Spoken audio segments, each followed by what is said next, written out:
మంత్రి అనగానే Satyaprasad press meet. అందరికీ నూతన సంవత్సర శుభాకాంక్షలు. రాబోయే సంవత్సరం అంతా రాష్ట్రం సుభిక్షంగా ఉండాలి.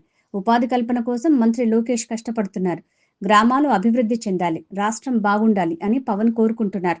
అలాగే వికసిత్ భారత్ లక్ష్యంగా మోడీ దేశాన్ని ముందుకు తీసుకువెళ్తున్నారు. కూటమి ప్రభుత్వం అద్భుతంగా పనిచేస్తుంది. ముఖ్యమంత్రి చంద్రబాబు ఇచ్చిన అన్ని హామీలు నెరవేర్చాలని, సంక్షేమ పథకాలు అభివృద్ధి జరగాలని ఆకాంక్షించారు. సైనిక ఉద్యోగస్తులకి ఎలాంటి ఇబ్బందులు లేకుండా ప్రైవేటు భూములని 22A జాబితా నుంచి తొలగించడం జరిగింది. అందరికీ నమస్కారం. ముందుగా అందరికి కూడా నూతన సంవత్సర శుభాకాంక్షలు. రాబోయే సంవత్సరం అంతా కూడా రాష్ట్రం సుభిక్షంగా ఉండాలి. ఏదైతే మన దార్శనికులు శ్రీ నారా చంద్రబాబు నాయుడు గారు ఎప్పుడు కూడా పేదవాడు బాగుండాలి, ఆర్థికంగా స్థిరపడాలి లక్ష్యంతో పనిచేస్తారో వారి యొక్క గైడెన్స్లో ప్రతి ఒక్క రాజకీయ నాయకుడు అవ్వచ్చు, ఆఫీసర్ అవ్వచ్చు, అందరూ కూడా కష్టపడి పనిచేసి ఆ దిశగా ముందుకు వెళ్ళాలని, ఉపాధి కల్పన కోసం ఏదైతే నారా లోకేష్ గారు కష్టపడుతూ ఉన్నారో అది కూడా 100కి 100% ఈ సంవత్సరంలో అమలు వైపు రావాలనేసి, గ్రామాలు అభివృద్ధి చెందాలి, రాష్ట్రం బాగుండాలని అహర్నిశలు కోరుకునే పవన్ గారి యొక్క ఆలోచనలు, అలాగే వికసిత్ భారత్ అని చెప్పేసి మోడీ గారు మంచి ఆలోచనతో ఈ దేశాన్ని ముందు తీసుకెళ్తా ఉన్నారు. వీరందరి యొక్క లక్ష్యం ఈ దేశం, ఈ రాష్ట్రం సుభిక్షంగా ఉండాలి. ముఖ్యంగా ఆంధ్రప్రదేశ్ రాష్ట్రం ఏదైతే 1924లో 30 సంవత్సరాలు వెనక్కి వెళ్ళిపోయిందో పునర్నిర్మించుకుంటా ఉన్నాం. బ్రహ్మాండంగా ఈ 18 నెలలు ఒక సుపరిపాలన అని చెప్పి ఈ కూటమి ప్రభుత్వం అద్భుతంగా పరిపాలించిన విషయం మనం అందరం కూడా చూసాం. గౌరవ ముఖ్యమంత్రి గారు ఎప్పుడు కూడా ఇచ్చిన ప్రతి మాట నిలబెట్టుకోవాలి, అలాగే అన్ని సంక్షేమ పథకాలు క్షేత్రస్థాయిలో అమలు అవ్వాలి. అభివృద్ధి సంక్షేమం రెండు కళ్ళగా భావిస్తారు కాబట్టి ఆ రెండు ఎప్పుడు కూడా, అందుకే ఆయన హెల్దీ, వెల్దీ, హ్యాపీ ఎన్వైర్న్మెంట్ అని చెప్తూ ఉంటారు. అందరూ కూడా అలాంటి ఎన్వైర్న్మెంట్లో ఉండాలని లక్ష్యంతోనే పనిచేస్తాం. అందుకని ఈరోజు జనవరి 1న ఏదైతే మా అధికారులు, ముఖ్యంగా మా special chief secretary Sai Prasad గారు, అలాగే మా CCLA జయలక్ష్మి గారు ఏదైతే గైడ్లైన్స్ ఇచ్చారో 22A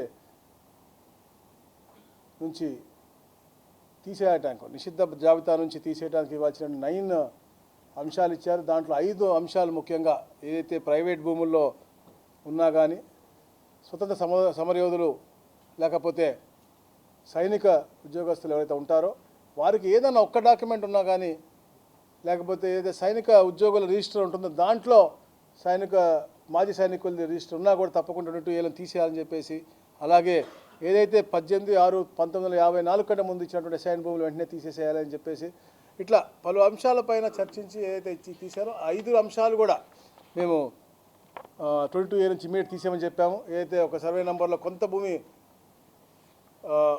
ఏదైనా ఎండోమెంట్స్లో ఉంటే పూర్తిగా ఇవ్వటం కానీ ఇట్లా ఇవన్నీ కూడా చేయమని చెప్పాము. చుక్కల భూములు, అలాగే ఏదైతే సర్వీస్ ఇనామ్ ల్యాండ్స్ ఉన్నాయో అవి GOMలో పెట్టి ఈ నెలలో అవి కూడా క్లియర్ చేయాలని చెప్పేసి మేము ఒక ఆలోచనలోకి వచ్చాం. ఎందుకంటే అది GOMలో ఉన్నాయి, డిస్కషన్లో ఉన్నాయి కాబట్టి, ఫైనల్ స్టేజ్లో ఉన్నాయి కాబట్టి అది దాని ద్వారా రావాలనేసి. అందుకని 9లో 5 ఈరోజు మేము సంతకం పెట్టి ఒక మంచి ఆలోచన ఇచ్చాము. దాని తర్వాత మిగతాయి కూడా అంటే 22Aలో ఏ ప్రైవేట్ భూమి కానీ ఏదైతే ఉన్నాయో ఏది కూడా ఉండటానికి వీలు లేదు అనే లక్ష్యంతోనే ఈ యొక్క కార్యక్రమం ఈరోజు చేయడం చాలా ఆనందదాయకంగా ఉంది. అలాగే ముఖ్యంగా ఎక్కడ ఎలాంటి అన్సెటిల్డ్ విలేజెస్ ఉన్నా కూడా వాటిపైన అధ్యయనం చేసి వాటిని రిజాల్వ్ చేసే మార్గంలో, ఎందుకంటే సంక్రాంతికి తిరుపతిలో శెట్టిపల్లి అని ఒక ప్రాంతంలో ఒక మంచి కార్యక్రమం జరగబోతూ ఉంది. ఎప్పటి నుంచో చూస్తూ ఉన్నారు. దాదాపుగా 2111 మంది మన కుటుంబాలు, 2111 కుటుంబాలు ఎన్నో సంవత్సరాల నుంచి, స్వతంత్రం వచ్చినప్పటి నుంచి కొట్లాడుతూ ఉన్నారు దాని మీద. అలాంటి అన్సెటిల్డ్ ఇనామ్ విలేజ్ని సెటిల్ చేసి, ఎస్టేట్ విలేజ్ని సెటిల్ చేసి వాళ్ళతో 10 మార్లు అందరూ కూడా అధికారులు మేము సైతం అందరం కూడా కూర్చుని సాల్వ్ చేసి ఒక మంచి ల్యాండ్ పూలింగ్ సిస్టమ్ తీసుకొచ్చాం. గౌరవ ముఖ్యమంత్రి గారి దృష్టికి తీసుకెళ్ళినప్పుడు అద్భుతమైనటువంటి కార్యాచరణ తప్పకుండా చేయండి, రాష్ట్రంలో కూడా ఎక్కడైనా లాంటి సమస్యలు ఉంటే వెంటనే పరిష్కరించాలని చెప్పేసి. అలాగా ఎవరికైతే రెసిడెన్షియల్ ప్లాట్లో వాళ్ళు ఉన్నారో వాళ్ళకి 50-50%గా, అలాగే 70-30 ఫర్ అగ్రికల్చర్ ల్యాండ్ కింద పెట్టి తద్వారా వచ్చే ల్యాండ్లో 65 ఎకరాలు తుడాకిచ్చి దాని ద్వారా ఆ ప్రాంతం అంతా అభివృద్ధి చేసే విధంగా 90 ఎకరాలు గవర్నమెంట్కి వచ్చే విధంగా, అంటే విన్ విన్ సిచ్యువేషన్లో ఒక అద్భుతమైనటువంటి కార్యాచరణ. అంటే ఒక పేదవాడు ఎప్పుడు ఇబ్బంది పడకూడదు, వాడు నివసిస్తున్న భూమి వాడికి హక్కు కల్పించే విధంగా ఈ యొక్క కార్యక్రమం చేయడం జరిగింది. అంటే గత 18 నెలల్లో మేము చెప్పాం, మేము సూపర్ 6 అని చెప్పాము, సూపర్ 18 in 18 months చేశాం.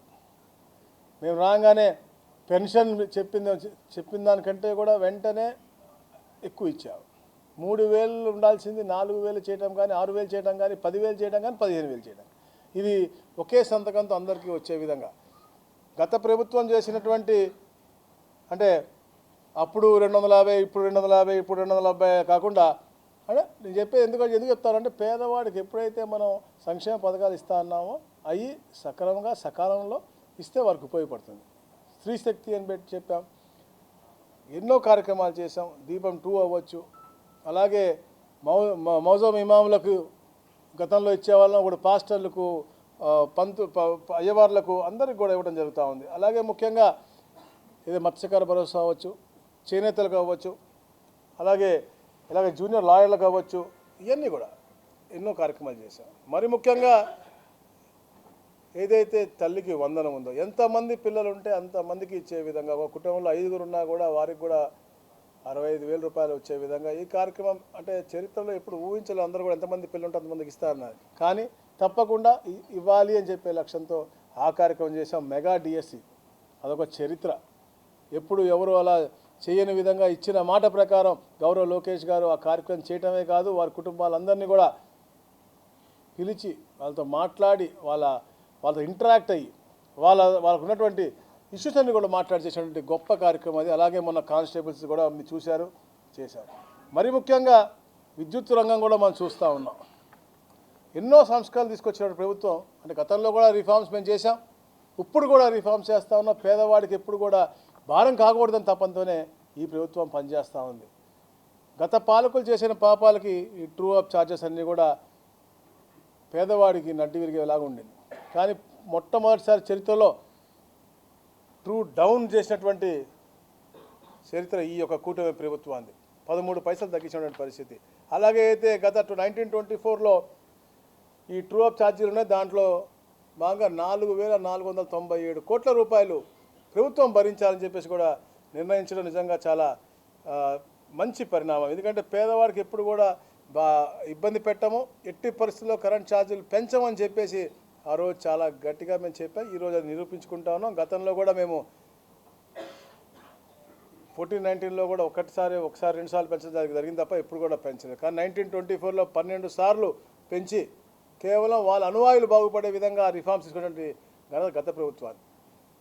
ఇలా అద్భుతమైనటువంటి కార్యక్రమాలు చేసుకుంటూ ముందుకెళ్తా ఉన్నాం.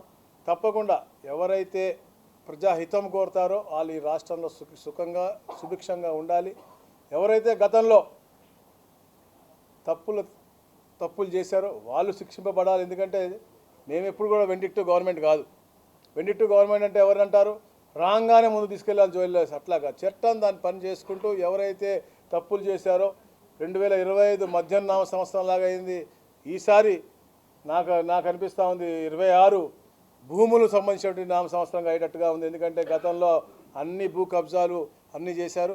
ఈరోజు దీంతో పాటే 22A రిమూవల్తో పాటే ఏదైతే నూతనంగా తప్పుడు రిజిస్ట్రేషన్ జరిగినాయో అవి కూడా లా కంకరెన్స్ తెప్పించుకుని దాన్ని కూడా రూల్స్ అన్నీ కూడా ఫ్రేమ్ చేసి తప్పుడు రిజిస్ట్రేషన్ చేసే అన్నీ కూడా క్యాన్సిల్ చేసే హక్కులు కూడా మేము అధికారులకు ఇస్తూ ఉన్నాం. ఇట్లా అంటే ఎన్నో రకాల రిఫార్మ్స్ తీసుకొచ్చి పేద ప్రజలకి, అలాగే భూములు ముఖ్యంగా, ఎందుకంటే ప్రతి ఒక్క మనిషికి కూడా భూమితో ఒక ఎమోషనల్ అటాచ్మెంట్ ఉంటుంది. జీవించిన తర్వాత, చనిపోయిన తర్వాత అక్కడ దాకా కూడా ఉంటుంది. అందరికీ కూడా రెవెన్యూ డిపార్ట్మెంట్తోనే సంబంధాలు ఉంటాయి. కాబట్టి ఆ రెవెన్యూ డిపార్ట్మెంట్ బాగుండాలి. అలాగే గౌరవ ముఖ్యమంత్రి గారు అయితే కోరుకుంటూ ఉంటారో ఈ రాష్ట్రం బాగుండాలనేది, అది తప్పకుండా ఈ సంవత్సరం మనం పూర్తిగా అయితే అమరావతి అభివృద్ధి అవ్వచ్చు, మనకి విశాఖపట్నం అభివృద్ధి అవ్వచ్చు, అలాగే తిరుపతి ప్రాంతం అన్ని నలుమూలల రాష్ట్ర నలుమూలలో కూడా అభివృద్ధి పథకంలో ముందుకెళ్ళాలి. అందరూ బాగుండాలి, ఉపాధి బాగా కలగాలని చెప్పేసి కూడా మనస్ఫూర్తిగా నేను కోరుతా ఉన్నాను. అధ్యయనం చేస్తూ ఉన్నాము. ఫ్రీ హోల్డ్ కూడా వితిన్ 2 months అది కూడా మీకు అవుతుంది. అంటే గత ప్రభుత్వం లాక్కుని పేదవాడి దళితుల భూములు ఎవరికైతే అసైన్ చేశారో రకరకాల అసైన్మెంట్స్ ఉంటాయి. దాంట్లో ఎవరికైతే పేదవాడికి ఇచ్చామో వాళ్ళని బెదిరించో భయభ్రాంతులు చేసి లాక్కునే పరిస్థితి. అందులోనూ రిజిస్ట్రేషన్ అయిన దాంట్లో మ్యాక్సిమంగా మనకి అంటే illegal way of free hold జరిగినట్టు మనం గమనించాం. అవన్నీ కూడా అధ్యయనం చేసాం. అవన్నీ కూడా అవన్నీ క్లియర్ చేసి ఫిబ్రవరి కల్లా మేము వీఆర్ థింకింగ్ ఆఫ్ అంటే అది కూడా జిఎంలో ఒక ఐటమ్ నేను చెప్పినటువంటి 3 అంశాలు అది కూడా ఒక ఐటమ్ కూడా తప్పకుండా చేస్తాం. అలాగే ముఖ్యంగా రేపటి నుంచి మేము పాస్ పుస్తకాలు కూడా ఇస్తూ ఉన్నాం. ప్రజలు కూడా ఎక్కడైనా చిన్న చిన్న మిస్టేక్స్ ఎందుకంటే గత ప్రభుత్వం చేసిన సర్వే అంతా తప్పులు జరుగుతూ ఉంది కాబట్టి మేము మళ్ళా రీసర్వే చేసినటువంటి పరిస్థితి మేము చూసాము. అందరికి కూడా రేపటి నుంచి పాస్బుక్లు ఇస్తూ ఉన్నాం. రాజముద్రతో ఉన్న పాస్బుక్లు ఇస్తూ ఉన్నాం. 9వ తారీఖు గౌరవ ముఖ్యమంత్రి గారు ఈ రాష్ట్రంలో ఎక్కడో ఒక దగ్గర పెద్ద ఎత్తున ఈ పాస్బుక్ పంపిణీ కార్యక్రమం కూడా చేసి ముగిస్తారు. అయితే చిన్న చిన్న తప్పులు ఏమన్నా ఉన్నా అన్నీ లేకుండా రెక్టిఫై చేస్తూ ఉన్నాం. ఎందుకంటే గత పాలకులు చేసిన పాపానికి మనం చేస్తూ ఉన్నాం కాబట్టి ఉన్నా కూడా తప్పకుండా అధికారులు మీ ఇంటికి వచ్చే మీ పాస్బుక్ లేని తప్పిదాలు ఉంటే అవి రెక్టిఫై చేస్తారు తప్ప ఎవరు కూడా ఆందోళన చెందాల్సిన అవసరం లేదు అని చెప్పేసి కూడా మీ ద్వారా నేను ప్రజలకు తెలియజేస్తా ఉన్నాను. అమరావతి సార్ మన గుంటూరు జిల్లా గతంలో ఉంది. అమరావతిని క్యాపిటల్ పేరు పెట్టారు. అలాగే క్యాపిటల్ పేరుని ఓల్డ్ అమరావతిని గుంటూరు జిల్లాలో కలిపి ఈ క్యాపిటల్లో పెట్టడానికి అవకాశం ఉందో లేదా సార్? అది ఇంకా చర్చకి రాని అంశము. మామూలుగా మీకు ఏమన్నా పెట్టాలి అని కోరుకుంటే పెట్టండి. ఇప్పుడు పెనుగొండ వాసవి గారి అమ్మవారికి పుట్టి జన్మస్థలం పెట్టమని చెప్పి కోరారు. దాని మీద అధ్యయనం చేసి పెట్టాము. అట్లా పెట్టచ్చు, పెట్టకూడదని ఏం లేదు. బట్ అమరావతి మనం ఒక ప్రాంతం అని కాదు, ఈ అన్నిటికి కూడా ఒక చరిత్ర ఉన్న ప్రాంతం కాబట్టి ఆ పేరు అలా పెట్టామంతే. పెట్టచ్చు, తప్పేం లేదు. అధికారి అయినా కూడా తప్పు జరిగింది అంటే వాళ్ళు ఎప్పుడు శిక్ష మేము ఈ మంత్ నుంచి అంటే గతంలో కూడా పోయాము. ఈ మంత్లో కూడా సర్ప్రైజ్ విజిట్స్ కూడా ఏదైతే ఒట్టి ఏసీబీ అని కాదు, గతంలో ఏసీబీ చేసేదో లేకపోతే ఎవరన్నా వేరే అధికారులు చేశారు. కానీ ఇప్పుడు మా డిపార్ట్మెంట్లో ఉన్న అధికారులు నేను అవ్వచ్చు, మేము కూడా సర్ప్రైజ్ చెక్కులు చేయబోతూ ఉన్నాం. ఎక్కడన్నా కూడా చిన్న మిస్టేక్ ఉన్నా కూడా అక్కడే యాక్షన్ తీసుకునే దిశగా ఒక ప్రణాళిక వేసుకుని ముందుకు వెళ్తా ఉన్నాం. ఏది తప్పుడు రిజిస్ట్రేషన్ కావాలని చేసిన అధికారి ఉంటే వాళ్ళని మీద కూడా యాక్షన్ ఇస్తున్నాం. కలెక్టర్లకు ఇస్తున్నాం. We are not giving to register office for register to cancel the document, we are giving it to collectors. Private భూములు గవర్నమెంట్ భూములకి చేస్తే ఒక కైండ్ ఆఫ్ రూల్ సెక్టార్ ఉంటాయి, ఇప్పుడు సెగ్మెంట్ ఉంటుంది. ఇప్పుడు ప్రైవేట్ భూములకు కూడా ఇది న్యాయం జరగాలనే విధంగా మేము పెట్టాం. దాని డీటెయిల్స్ కూడా నేను మీకు నోట్ కూడా సాయంత్రం ఇస్తాను, ఏమేమి ఉన్నాయి రూల్స్ అన్నీ కూడా.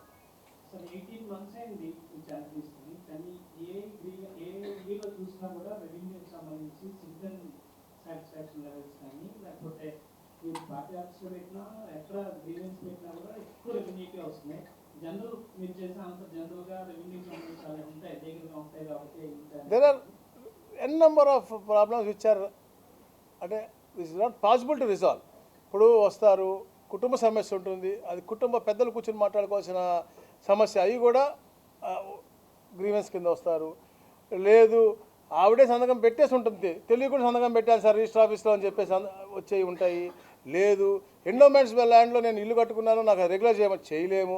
అలాంటి చెయ్యలేని సమస్యలు చాలా వచ్చింది. ఏ అయితే సమస్యలు పరిష్కరించబడతాయో అవి మేము అక్కడే ఉండి అక్కడి నుంచే ఫోన్ చేసి వెంటనే పరిష్కరించే విధంగా మేము చేస్తూ ఉన్నాం. కొన్ని సమయం తీసుకునేవి, కొన్ని రికార్డ్స్ అన్ని పరిశీలించే ఉంటే దాని టైం టేకింగ్ అంటే మేము ఒక SLA 90 days టైం ఇచ్చాము. కొన్ని 4 రోజులు అవుతాయి, కొన్ని 40 రోజులు అవుతాయి, కొన్ని అసలు చేయలేము మనం. అలాంటి రిపీటెడ్ వస్తూ ఉన్నాం. అందుకనే కొత్త యాప్ మేము మొన్న కలెక్టర్ కాన్ఫరెన్స్లో ఇదే వేదికగా మేము చెప్పాం, కొత్త యాప్ తీసుకురాబోతూ ఉన్నాం. సర్వే నంబర్ లింక్తో అలాగే ఆధార్ లింక్ చేసి, ఎందుకంటే ఎప్పుడైతే మనం సిస్టంలో కొడతామో ఆ సర్వే నెంబర్కి ఆధార్ లింక్ అయిన తర్వాత ఆ స్టోరీ అంతా కూడా వచ్చేస్తుంది. సో టైం పడకుండా మేము వచ్చే టెక్నాలజీ అంతా కూడా వాడుతా ఉన్నాం, వాడాలని. అలాగే బ్లాక్ చైన్ కూడా వాడి ఎలా అంటే రాబోయే రోజు గ్రీవెన్స్ తమరు ఇచ్చారనుకోండి, తమ గ్రీవెన్స్ రిపీటెడ్గా వస్తూ ఉంటారు. ఎక్కువ మంది మీరు చూస్తూ ఉంటే కలెక్టరేట్లో కూడా ఎక్కువ రిపీటెడ్ ఉంటాయి, ప్లస్ డబుల్ రిజిస్ట్రేషన్. నేను గమనించింది మధ్యకాలంలో ఎక్కడైతే నేను కలెక్టర్ ఆఫీసులోకి వెళ్తా ఉన్నానో, గతంలో ఇట్లా ప్లాట్లు వేశారు, మళ్ళీ ఇప్పుడు ఇట్లా ప్లాట్లు వేశారు. అలాంటి రిలేటెడ్ అలాంటి వాళ్ళు కూడా శిక్షించే విధంగా మనం కూడా చట్టాలు తీసుకొస్తా ఉన్నాం. కాబట్టి అవన్నీ కూడా చర్చించుకుని న్యాయం చేసుకోవాల్సినవి.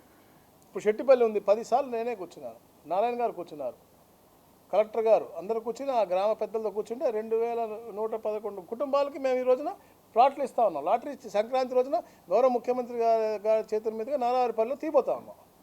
అంటే అట్లా మేము రిజాల్వ్ చేసినటువంటి సమస్య ఇది. అది చెప్పింది. చెప్పండి సార్.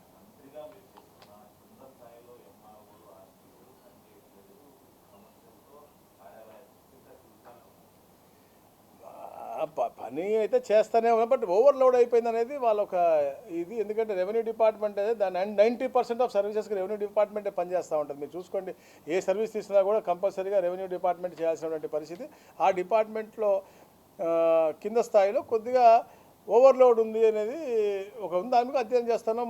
గౌరవ పవన్ కళ్యాణ్ గారి అధ్యక్షతన మన కమిటీ వేసాను, GSWS అది కూడా. సో సర్ప్లస్ ఉన్నాయన్నీ కూడా రెవెన్యూలోకి తీసుకుని ఎలా ఉంటుంది, లేదా వివిధ దీంట్లో తీసుకుని వర్క్లోడ్ని పంచుకునే విధంగా చేస్తూ ఉన్నాం. డెఫినెట్గా ఎక్కడన్నా MROలు కానీ వీళ్ళు కానీ నాట్ 100%, బట్ డెఫినెట్లీ 10% ఉంటారు. వాళ్ళ మీద కూడా మేము యాక్షన్ తీసుకుంటూ వస్తాం ఎక్కడికక్కడే.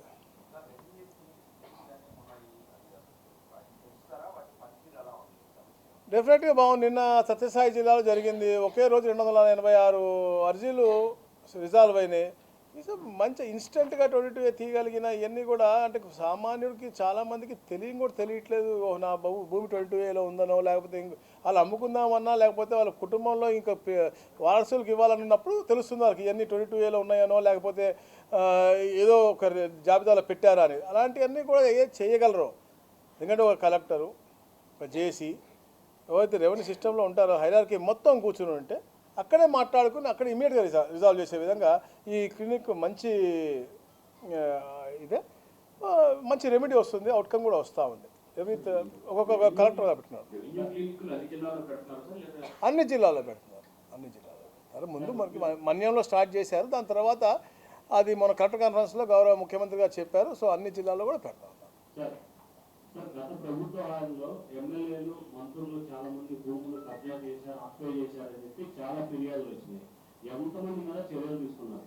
చెప్పే కదా అప్పుడు అన్నీ. అంటే భూమి సమస్య అనేది అది అధ్యయనం చేసి అవన్నీ కూడా నిరూపించి కానీ చేయగలదు. ఎందుకంటే మాదే వెండిక్టు గవర్నమెంట్ కాదు. గత ప్రభుత్వం చేసిన పాపాలన్నీ కూడా చిట్టా అంతా తీసి నడుస్తూ ఉంది. అది ఎంక్వైరీ జరుగుతూ ఉంది. ఎందుకంటే పోయిన సంవత్సరం అంతా కూడా మధ్యాహ్న సంవత్సరంగా అయిపోయింది. ఎందుకంటే మధ్యాహ్నం దోచుకుందంతా కూడా తప్పకుండా ఎవడు ఏ పాపం చేసినా కూడా ఇదే జన్మలో, ఇంతకుముందులాగా వచ్చే జన్మలో అనడానికి లేదు, ఇదే జన్మలో అనుభవిస్తారు. కాబట్టి అందరు జరిగింది. ఈ సంవత్సరం భూమి నామ సంవత్సరం ఉంటుందేమో, ఎవరు తప్పులు చేశారో వాళ్ళందరూ కూడా తప్పకుండా ఈ సంవత్సరం ఉంటుందేమో. ఎందుకంటే చేశారు కదా తెలుసు కాబట్టి చెప్తున్నాం అంతే. డెఫినెట్లీ ఏదైతే కేసెస్ ఉన్నాయో వాటి మీద స్ట్రాంగ్ అన్ని అవుట్కమ్స్ వస్తూ ఉన్నాయి కాబట్టి డెఫినెట్గా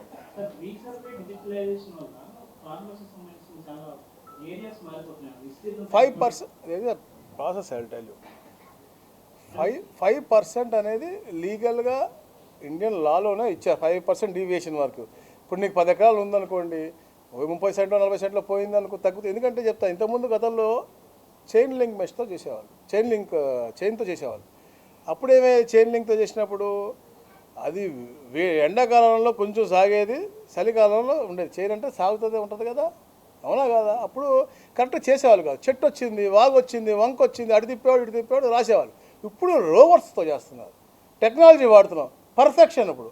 so definitely they will be some division where ఇంకా గ్రామ సభ పెద్దలు కూర్చోవాలా. అప్పుడు నీ భూమి పక్క భూమిలో ఉన్న ఆ భూమి పక్కన అతను ఇవ్వడు కాబట్టి అది గ్రామ పెద్దలు అలాంటి వాళ్ళు మాట్లాడి చేయాల్సిన సమస్య తప్ప, పరిష్కరించిన సమస్య తప్ప మనం చేసేది కాదు. సో 5% అందుకనే అఫీషియల్గా ఇచ్చారు, సెంట్రల్ గవర్నమెంటే ఇచ్చింది దానికి డీవియేషన్.